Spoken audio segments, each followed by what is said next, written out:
Yan, isang magandang araw ulit sa inyong lahat, sa mga mahilig mag-garden at nagtatanim sa bakuran. Ayan, nagtry ako hukay. Kaya lang medyo maputik yung ating area.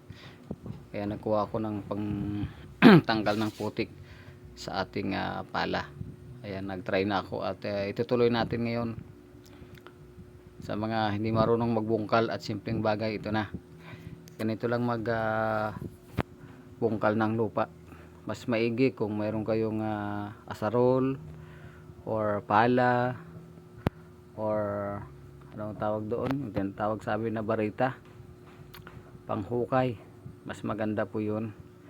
Pero sana kung may pala man kayo, sana yung tinatawag nilang speed, mas maganda siyang gamitin kumpara sa ganitong pala.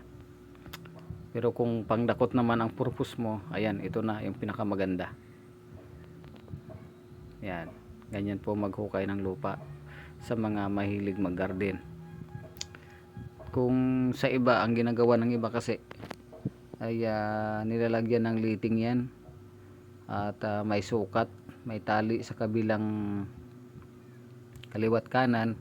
Ayan, hanggang dyan lang yung huhukayin mo, merong sukat. Pero sa akin, sa ganyang kwan ay tinatansya ko na lang. Ayan, kailangan nating tanggalin yung putik sa may likod ng pala kasi mahirap itulak at hindi siya tumatalab doon sa lupa kasi mapakapal yung putik.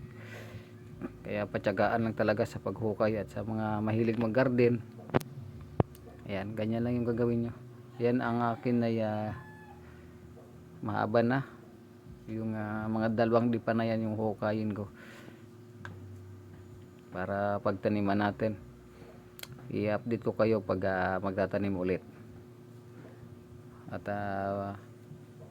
pinag-aaralan ko kung gulay ang itatanim ko dyan. Ayan, sa mga hindi pa nakapag-subscribe sa akin, mag-subscribe kayo, mag-like at mag-comment na rin kayo kung anong mas maganda nating itanim at ano pa yung dapat nating gawin para matutunan din kayo sa video natin na ina-upload. Madali siya bungkalin kung medyo naulanan or basa yung lupa. Kanya nga lang mahirap naman itulak pag maraming putik sa pala. Pero tiyaga lang. Ganyan naman talaga tayo, mga farmer, kailangan magtiyaga. Ayan.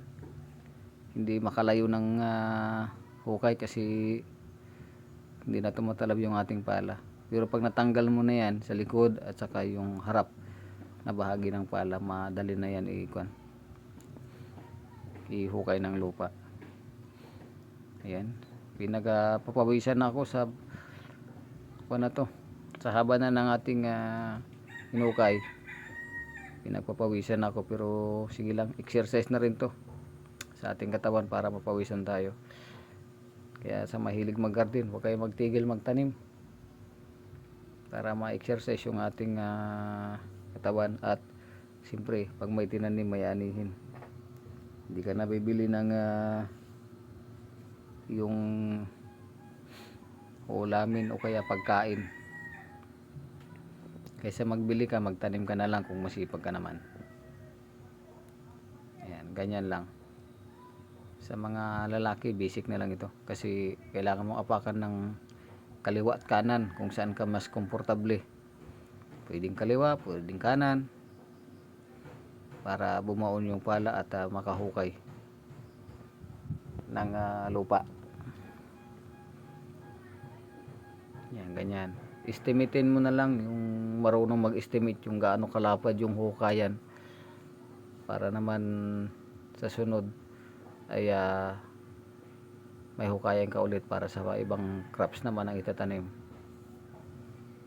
Tiyaga-tiyaga lang sa paghukay. Ayan. Akin kasi tinitingnan ko talaga kung sakto dun sa luang. Kaya yan, nire-repair ko yung dapat magkapantay siya. Yan, magkapantay.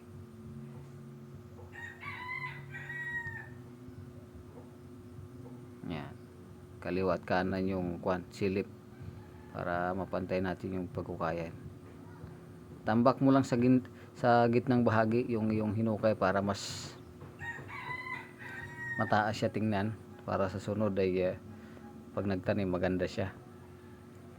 Huwag mong talaga, i-flat ng flat.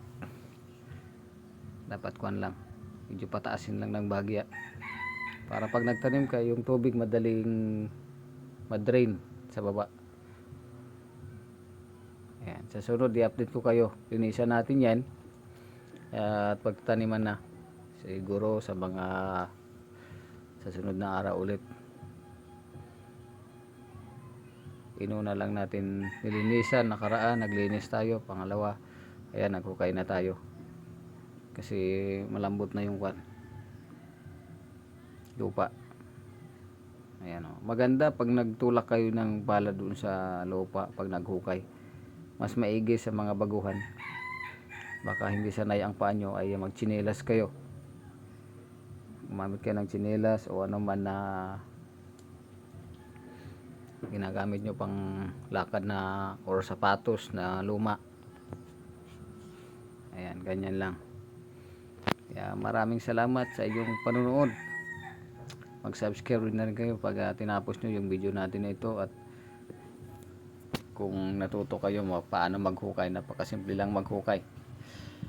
At ayan, tapos na tayo maghukay. Linisan na lang natin yung pala para hindi kalawangin. Ayan, yung likod at harap kasi mabigat yan pag dinala, pag may putik, pag may lupa. Kaya salamat, happy watching sa inyong lahat. Salamat sa panonood. Follow for more.